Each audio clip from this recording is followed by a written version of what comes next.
अथ स्वधास्तोत्रम् ब्रह्मोवाच स्वधोच्चारणमात्रेण तीर्थस्नायी भवेन्नरः मुच्यते सर्वपापेभ्यो वाजपेयफलं लभेत्। स्वधा स्वधा स्वधेत्येवं यदि वारत्रयं स्मरेत् श्राद्धस्य फलमाप्नोति कालस्य तर्पणस्य च।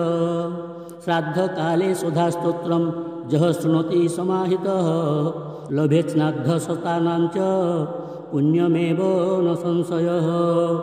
स्वधा स्वधा स्वधेत्येवं त्रिसन्ध्यं यः पठेन्नरः प्रियां विनीतां स लभेत् साध्वीं पुत्रं गुणान्वितं।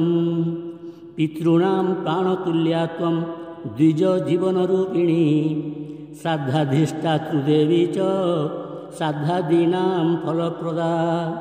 बहिर्गच्छ मन्मनसः पितॄणां तुष्टिहेतवे सम्प्रीतये द्विजातीनां गृहीणां वृद्धिहेतवे। नित्या त्वं नित्यस्वरूपासि गुणरूपासि सुब्रते आविर्भावस्थिरोभावः सृष्टौ च प्रलये तव।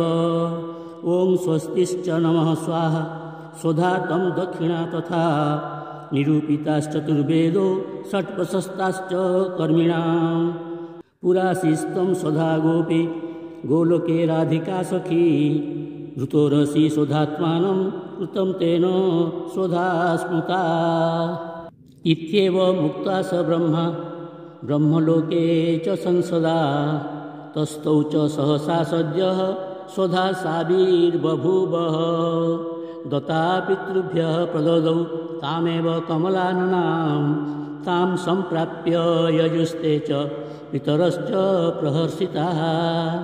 स्वधास्तोत्रमिमं पुण्यं यः शृणोति समाहितः स स्नातः सर्वतीर्थेषु वेदपाठफलं लभेत्।